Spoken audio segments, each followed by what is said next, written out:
I am 9 months. I waited in the womb for my identity to be born with breath stripped from my airbags. He who sent me established my roots, which can't be clipped, folded, or quenched with fire. I am righteous in the sight of God that he ordained prophets to order my steps. I am she who was positioned in front of the throne, sent in a new form to deliver his message. I am God's precious jewel, the sea of glass, the lips of knowledge, crystal.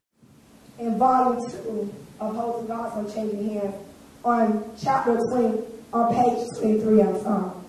A tall, brown-skinned woman who was sitting on the front row stood up as Miss Willie announced her as an apostle. She took the microphone and walked directly to me. She prophesied, "You have an aura," which means light, around you. God gave you a message. It's a book.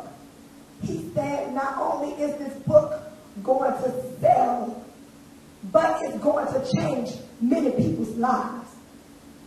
I see you write a program that goes along with this book that God has given you. I respond, "Yes, ma'am." She continued, "You are right when you said that this is a piece of the cake, because God has a lot in store for you. God says you have your ears to heaven." And he also said that there are some gifts that you haven't tapped into yet. I began crying as she walked to someone else. Then I wondered what gifts he has for me that I haven't tapped into yet. I hope I'll be ready for them. Because y'all know I've been seeing angels and demons all my life. After the conference, I was even more encouraged to continue on my mission.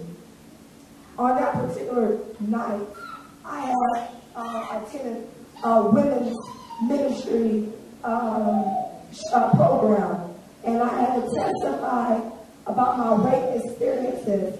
And at the end of that testimony, I became happy because of the privilege that God has allowed me to be able to share my testimony with many women who have been through the same thing that I have been, yet I was in front of them encouraging them. Hello. You know, I just mentioned those 7 levels. But I thank God because he is doing what he said he's going to do. Now, what is the purpose of my life being a prophetic message? I'll tell you why. See, a lot of people don't believe in prophets, and a lot of people think that God is dead. So God has to show them that he's not dead by giving a prophetic life, a prophetic ministry, where he's speaking and it's being written what's going to happen, and then it happens. Okay? Also, the reason being that he has given me this message and allow my life to be such a prophetic life is because it's also written in the book of Revelation, God's precious jewel. But in the book of Revelation, I am titled as a sea of glass. But as you continue to read the first volume of God's precious jewel, there's prophecies that came about that address those titles. Okay? But to continue with the year 2005, in that very year I met my husband. And I tell you, I didn't know what that man saw in me. My sister had a broken down car, and he worked at a place that deal with broken down cars. And I just always think I know it all sometimes. And when he was trying to help my sister, I was interrupting his speech to tell her what was wrong with her car. And the crazy thing was, he told me that he was so attracted to me because I knew something about cars. Besides the fact he thought I was attractive. But when he had told me in year 2007 that I was his wife, I couldn't accept it because at that time it was like 9 different men coming to me talking about God said I was their wife. But there was something about him. There was something about him. And God had to tell me more than once that he's my husband. And that's coming up on the second day program. Thank you. I forgot there's one more thing that I want to do. When I was in the 12th grade, it was really hard for me dealing with my rape experience because I didn't tell anybody about my rape experience when I was in the 8th grade. I was a virgin. And my mom was always kept me sheltered.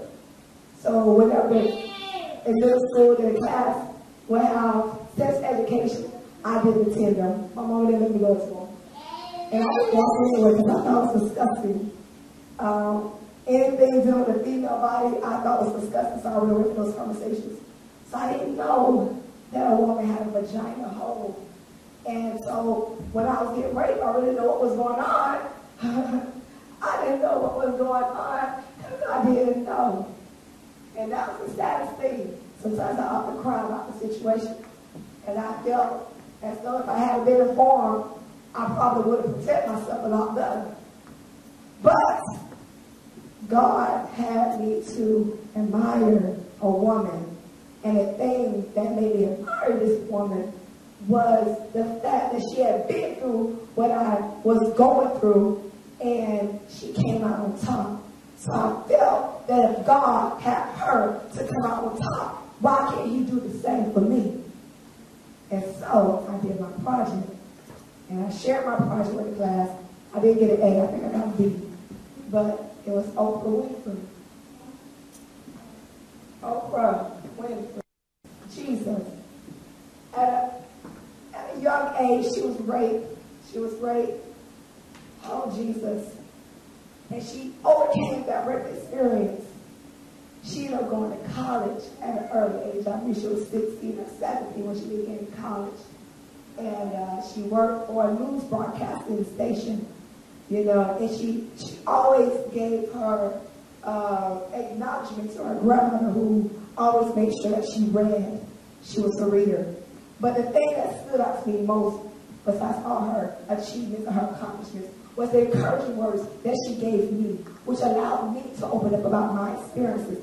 And it reads, so I say, if you are going to take responsibility for your life, then you have to take it all forms. I certainly wish that I had been the kind of child who told the first time, but because I didn't, a part of my mission in life now is to encourage every child who has been abused to tell. You tell. And if they don't believe you, you keep telling. You tell everybody until somebody listens to you. If nothing else, that's part of something good that came out of that experience. Because I don't want it to happen to another child.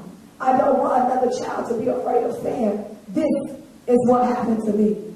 And when I read that, I cried and I cried. And I felt encouraged and I felt powerful. And I kept telling about my rape experience. And it was the best thing I have ever done, because it helped to bring peace to my soul about the situation. And thank you. I am 9 months. I waited in the womb for my identity to be born with breath stripped from my airbags. He who sent me established my roots, which can't be clipped, folded, or quenched with fire. I am righteous in the sight of God, that he ordained prophets to order my steps. I am she who was positioned in front of the throne, sent in a new form to deliver his message. I am God's precious jewel, the sea of glass, the lips of knowledge, crystal.